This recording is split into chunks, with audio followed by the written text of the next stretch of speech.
Hello everyone, आज के video में solution of simultaneous equations bye adjoint method ये टॉपिक का 11th प्रॉब्लम स्टडी करेंगे।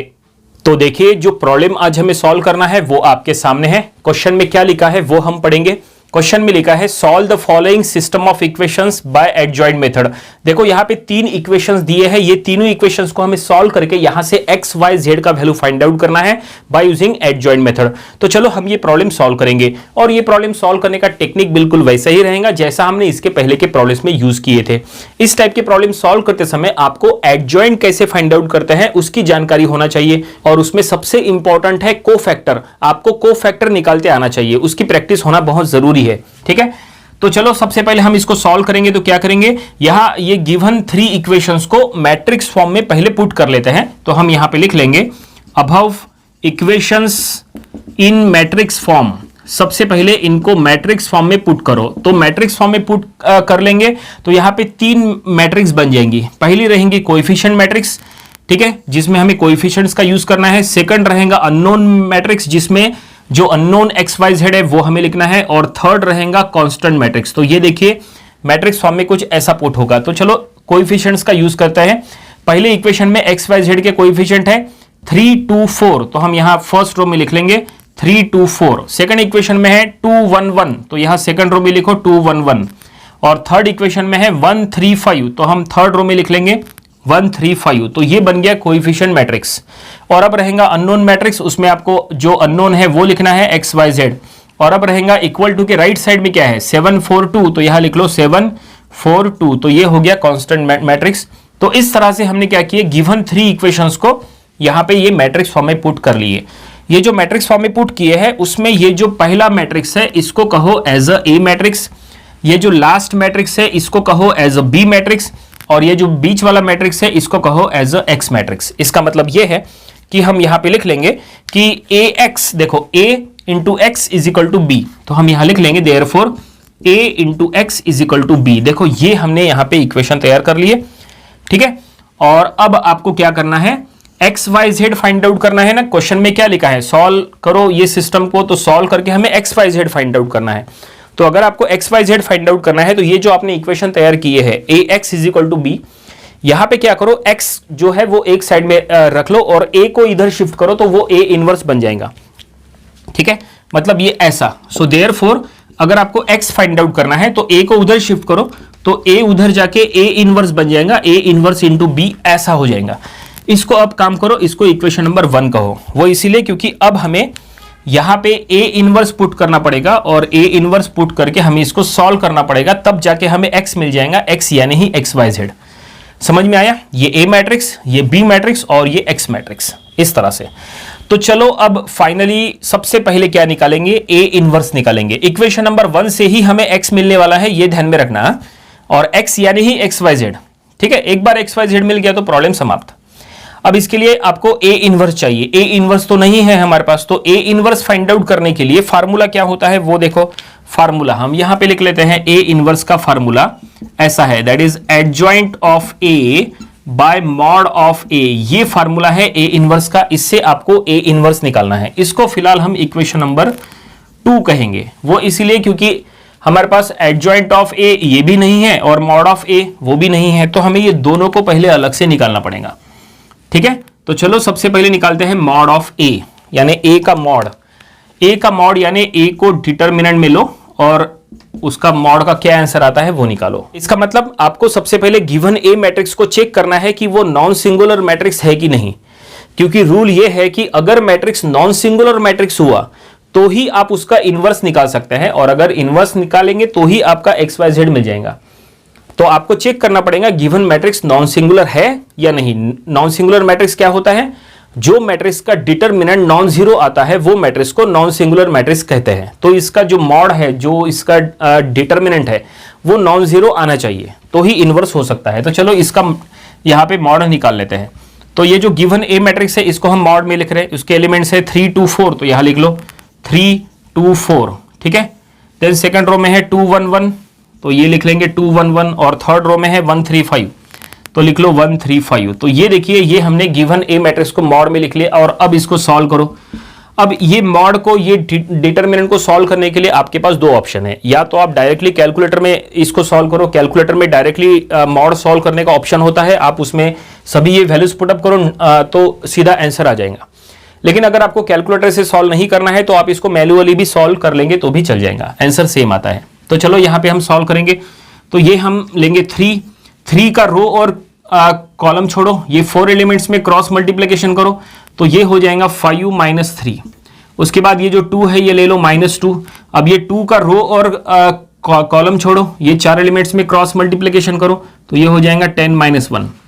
देन ये 4 ले लेंगे, 4 और 4 का रो कॉलम छोड़ो, ये 4 एलिमेंट्स में क्रॉस मल्टीप्लिकेशन करो तो 6 माइनस 1। ठीक है, और अब इसका आंसर क्या आएगा, तो ये 3, ये हो जाएगा 2, ये -2 और ये 9 और ये +4 और ये 5। इसके पहले हमने ऑलरेडी एक स्पेशल वीडियो बनाए थे, उसमें हमने बताए थे कि 3/3 का डिटरमिनेंट किस तरह से निकालता है या 2/2 का किस तरह से निकालता है। वो वीडियो आप देख लीजिए, आपको मॉड निकालना आ जाएगा। और अब इसको सॉल्व करेंगे तो ये क्या आ जाएगा, ये 6, देखो ये 6, ये -18 और ये 20। ठीक है, तो फाइनली ये देखो 6 - 18 यानी माइनस ऑफ ये हो जाएगा -12। ठीक है, तो -12 + 20 तो ये कितना आ जाएगा, -12 + 20 यानी 8। तो फाइनली मॉड ऑफ ए का आंसर हमें मिल जाएगा 8। तो मॉड ऑफ ए मिल चुका है 8 और ये नॉन जीरो है। इसका मतलब ये है कि ए इनवर्स हो सकता है।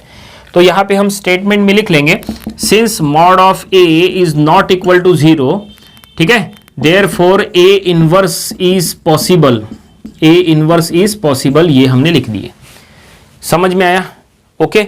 और अब अगर ए इनवर्स हो सकता है तो अब हमें इक्वेशन नंबर 2 में पुट करने के लिए एडजॉइंट ऑफ ए चाहिए। हमारे पास एडजॉइंट ऑफ ए है क्या? नहीं है। तो चलो एडजॉइंट ऑफ ए निकालते हैं। तो एडजॉइंट ऑफ ए निकालने का क्या फार्मूला रहेगा? सो एडजॉइंट ऑफ ए निकालने का फार्मूला ये है, आपको क्या करना है, कोफैक्टर मैट्रिक्स निकालना है।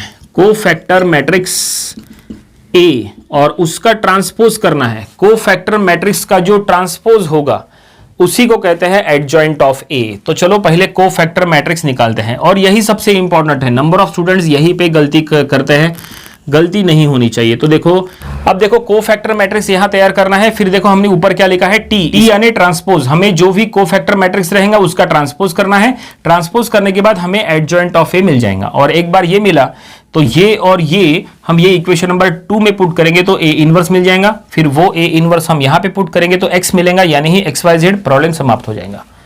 समझ में आया? तो चलो कोफैक्टर मैट्रिक्स निकालते हैं। और सबसे पहले यहां पे देखो कितने एलिमेंट्स हैं, तो ए मैट्रिक्स में 9 एलिमेंट्स हैं। तो जैसा हमने इसके पहले काउंट किए थे, तो सबसे पहले 3 का कोफैक्टर, तो 3 का कोफैक्टर क्या होगा, तो 3 का कोफैक्टर हो जाएगा, ये देखिए 5 - 3 किए थे ना 2, तो यही आएगा यहां पे। चलो चेक कर लेते हैं, कैसे चेक करना। देखो 3 का कोफैक्टर निकालना है तो 3 का रो छोड़ो कॉलम छोड़ो, ये जो 4 एलिमेंट्स हैं इसमें क्रॉस मल्टीप्लिकेशन करो, ये दोनों का मल्टीप्लिकेशन माइनस ये दोनों का मल्टीप्लिकेशन, तो 5 - 3 कितना 2, इसलिए हमने लिख दिया 2, जो कि हमें यहां से मिल गया। और अब ये 2 के लिए सॉल्व करना है तो 2 के कोफैक्टर निकालना हो तो 2 का रो कॉलम छोड़ दो, रो और कॉलम छोड़े तो जो एलिमेंट्स बचे उसमें क्रॉस मल्टीप्लिकेशन करो, तो ये दोनों का मल्टीप्लिकेशन 10 माइनस ये दोनों का मल्टीप्लिकेशन, ठीक है 1, तो 10 - 1 कितना 9, देखो 10 - 1 9, तो यहां हम लिख लेंगे 9। इसमें बाद में साइन चेंज कर लेंगे, सबसे पूरा सभी कोफैक्टर लिखने के बाद फिर हम सबका साइन चेंज करेंगे, तब जाके ये फाइनल कोफैक्टर होगा। अभी फिलहाल हमने साइन नहीं चेंज किया है, ध्यान में रखना। और अब ये 4 का कोफैक्टर निकालना है तो 4 का रो और कॉलम छोड़ो, रो कॉलम छोड़ने के बाद ये 4 एलिमेंट्स बचे, क्रॉस मल्टीप्लिकेशन करो, ये दोनों का मल्टीप्लिकेशन 6 - 1, 6 - 1 देखो ये 5, यहां हम लिख लेंगे 5। इसका मतलब ये जो ब्रैकेट है 295 ये यहां पे आ चुका है, देखो 295, ठीक है। और अब चलो सेकंड रो में 2 का कोफैक्टर निकालना है तो 2 का रो छोड़ो कॉलम छोड़ो, 2 का रो कॉलम छोड़ने के बाद ये 4 एलिमेंट्स बचे, इसमें क्रॉस मल्टीप्लिकेशन करो, ये 10, ठीक है 10 - 12, 10 - 12 कितना, तो -2, ठीक है। इसका बाद में हमें साइन चेंज करना है, ध्यान में रखना, जैसा हमने कहा था थोड़ी देर पहले। आगे बढ़ते हैं। देन ये 1 का कोफैक्टर निकालना है तो 1 का रो कॉलम छोड़ो, रो कॉलम छोड़ने के बाद ये 4 का क्रॉस मल्टीप्लिकेशन, तो ये 15 - 4, तो ये हो जाएगा 11, ठीक है। देन ये 1 का कोफैक्टर निकालो तो रो कॉलम छोड़ो, तो यहां पे ये 4 एलिमेंट में क्रॉस मल्टीप्लिकेशन 9 - 2, 9 माइनस 2 हो जाएगा ये 7, ठीक है। इसके पहले ऑलरेडी हमने हाउ टू फाइंड कोफैक्टर, उसके ऊपर एक स्पेशल वीडियो बनाए थे, वो भी वीडियो आप देख सकते हैं, उसमें आपको कोफैक्टर निकालना पूरी तरह से आ जाएगा, पूरा एक्सप्लेन करा के हमने उसमें दिए थे। चलो अब ये 1 का कोफैक्टर निकालते हैं, रो कॉलम छोड़ो, इसमें क्रॉस मल्टीप्लीकेशन करो, ये 2 माइनस 4 तो ये -2, देन ये 3 का कोफैक्टर निकालना है, रो कॉलम छोड़ो, तो ये 4 एलिमेंट में क्रॉस मल्टीप्लीकेशन 3 माइनस 8, ठीक है, 3 माइनस 8 तो ये -5, और लास्ट में 5 का कोफैक्टर निकालना है, तो रो कॉलम छोड़ो और ये इसमें क्रॉस मल्टीप्लीकेशन 3 माइनस 4 तो ये -1। इस तरह से हमने कोफैक्टर निकाल रहे हैं, लेकिन ये फाइनल नहीं हुआ है, जैसा हमने कहा था अब हमें साइन चेंज करना है। तो साइन किसका चेंज करना है, तो डायमंड शेप प्लेस पे जो एलिमेंट्स होते हैं उनका साइन चेंज करना है। डायमंड शेप प्लेस मतलब ये देखो ऐसे प्लेस पे जो एलिमेंट्स होते हैं ना, ये देखो ये है डायमंड शेप प्लेस के एलिमेंट्स, हमें ऐसे प्लेस के एलिमेंट्स का साइन यहाँ पे चेंज करना है। मतलब ये 9, 7, -5, -2 इनका साइन चेंज कर लो, प्लस है तो माइनस करो, माइनस है तो प्लस करो, ठीक है। तो ये 9 प्लस में है तो ये माइनस हो जाएगा, 7 प्लस में है तो माइनस आ जाएगा, ये -5 है तो इसका माइनस हटा दो यहाँ पे, ठीक है, ओनली 5 रहेगा प्लस में, और ये -2 है तो इसका माइनस हटा दो, ठीक है। तो ये देखो फाइनली ये कोफैक्टर तैयार हो गए, कंफर्म ये कोफैक्टर बिल्कुल सही है। और अब इसका ट्रांसपोज करना है, तब जाके हमें एडजॉइंट मिलने वाला है। तो चलो हम यहां लिख लेंगे therefore adjoint A is equal to, transpose करने के बाद ट्रांसपोज करना है, ट्रांसपोज करते समय क्या करना है, रो और कॉलम का पोजीशन एक्सचेंज करना है।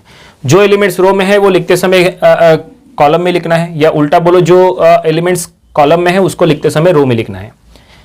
तो देखो ये फर्स्ट रो के एलिमेंट्स यहाँ फर्स्ट कॉलम में आ जाएगा 2 - 9 5, ये सेकंड रो के एलिमेंट्स यहाँ सेकंड कॉलम में आ जाएगा, ठीक है, और ये थर्ड रो के एलिमेंट थर्ड कॉलम में आ जाएगा। ये देखिए फाइनली ये हो गया एडजॉइंट, ये हमें एडजॉइंट निकाल लिए, ठीक है। ओके, एक बार चेक कर लेंगे हम, बिल्कुल सही है, यस, ओके। और अब देखो हमने एडजॉइंट तो यहाँ तैयार कर लिए, अब हमें इसको इक्वेशन नंबर 2 में पुट करना है। तो चलो इक्वेशन नंबर 2 में पुट करेंगे। सो इक्वेशन नंबर 2 एम्प्लॉइज, हमें ए इनवर्स निकालने के लिए इसकी जरूरत थी। सो ए इनवर्स के लिए ये मॉड ऑफ ए हमें पता है वो क्या है, 8 है, तो यहाँ पे हम 8 पुट कर लेंगे, तो उसको हम बाहर ले लेंगे, 1/8 ऐसा लिख लेंगे, ठीक है। और ये एडजॉइंट ऑफ ए यानी ये जो है वो हम यहाँ लिख लेंगे 2, 2, -2, और ये -9, 11, 5, 5, -7, -1। तो ये देखिए फाइनली हमने ए इनवर्स पूरी तरह से निकाल लिए। और अब ये ए इनवर्स उठा के इक्वेशन नंबर 1 में पुट करो ताकि हमें x मिल जाए, x यानी XYZ। तो चलो अब इक्वेशन नंबर 1 में पुट करेंगे। So equation number 1 employees, equation number 1 का लेफ्ट हैंड साइड में क्या है, देखो x है। इक्वेशन नंबर 1 के लेफ्ट हैंड साइड में x है। x मतलब क्या होता है, x मतलब होता है XYZ, तो यहां लिख लो सिर्फ XYZ, ओके। अब इक्वेशन नंबर 1 के राइट साइड में क्या है, ए इनवर्स, ए इनवर्स यानी ये मैट्रिक्स, तो हम यहां लिख लेंगे ए इनवर्स यानी पहले 1/8 बाहर है, और फिर उसके एलिमेंट्स 2, 2, -2, -9, 11 एंड 5, देन 5, -7, -1, तो ये है ए इनवर्स। उसके बाद क्या है बी मैट्रिक्स क्या है, बी मैट्रिक्स ये जो पहले था दैट इज 7, 4, 2, तो ये कॉलम फॉर्म में लिख लो 7, 4, 2। तो ये देखिए हमने इक्वेशन नंबर 1 में पूरी तरह से पुट कर लिए और ये ऐसा बन गया। अब बस हमें इसको सॉल्व करना है। इसको सॉल्व करने के बाद जो आंसर मिलेगा वही हो जाएगा XYZ। तो इसको सॉल्व किस तरह से करना है, तो सबसे पहले यहां देखो मैट्रिक्स मल्टीप्लीकेशन है, 1/8 बाहर है तो बाहर रहने दो। अब यहां पे मैट्रिक्स मल्टीप्लीकेशन करना है, दो मैट्रिक्स का मल्टीप्लीकेशन है। अब ये मल्टीप्लीकेशन होगा या नहीं वो समझ लो पहले। मल्टीप्लीकेशन का रूल क्या है, मल्टीप्लीकेशन का रूल ये है कि फर्स्ट मैट्रिक्स के, जब कभी भी दो मैट्रिक्स का मल्टीप्लीकेशन करना है तो फर्स्ट मैट्रिक्स के रो में जितने एलिमेंट्स है सेकंड मैट्रिक्स के कॉलम में भी उतने ही एलिमेंट्स होना, तो ही मल्टीप्लीकेशन हो सकता है। तो देखो ये फर्स्ट मैट्रिक्स है, ये फर्स्ट मैट्रिक्स के रो में कितने एलिमेंट्स है, 3 एलिमेंट्स है, और सेकंड मैट्रिक्स के कॉलम में भी 3 एलिमेंट्स है, इसका मतलब मल्टीप्लीकेशन हो सकता है। तो चलो यहाँ पे हम मल्टीप्लीकेशन करें, तो रो इंटू कॉलम कर रहा है, तो ये हम यहाँ लिख लेंगे 2 × 7 तो ये 14, 2 × 4 तो ये +8, -2 × 2 तो ये -4, तो ये हो गया first row into first column. उसके बाद फर्स्ट रो हो गया, अब है सेकंड रो इंटू कॉलम करो, 9 7 ये -63 11 4 जा तो ये 44, 5 2 जा तो ये हो गया 10, ठीक है। उसके बाद 5 7 जा तो ये 35, थर्ड रो से कर रहे हैं आप।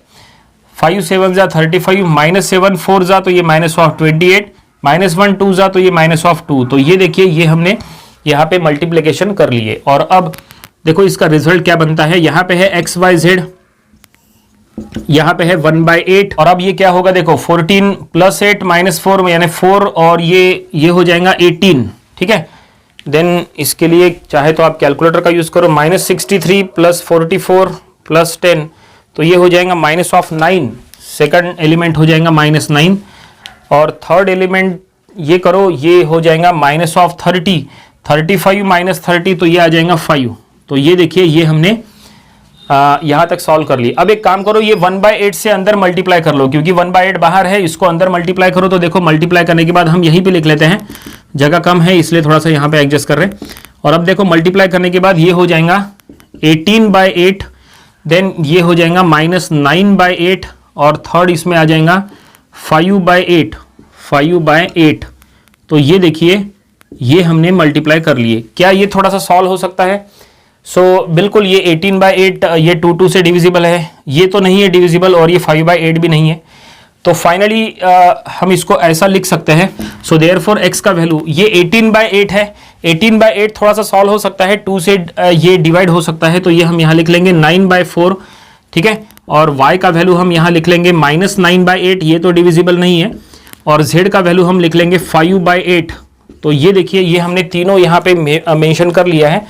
क्वेश्चन में कहा था गिवन सिस्टम को सॉल्व करो बाय यूजिंग एडजॉइंट मेथड, तो ये हमने एडजॉइंट मेथड से सॉल्व कर लिए।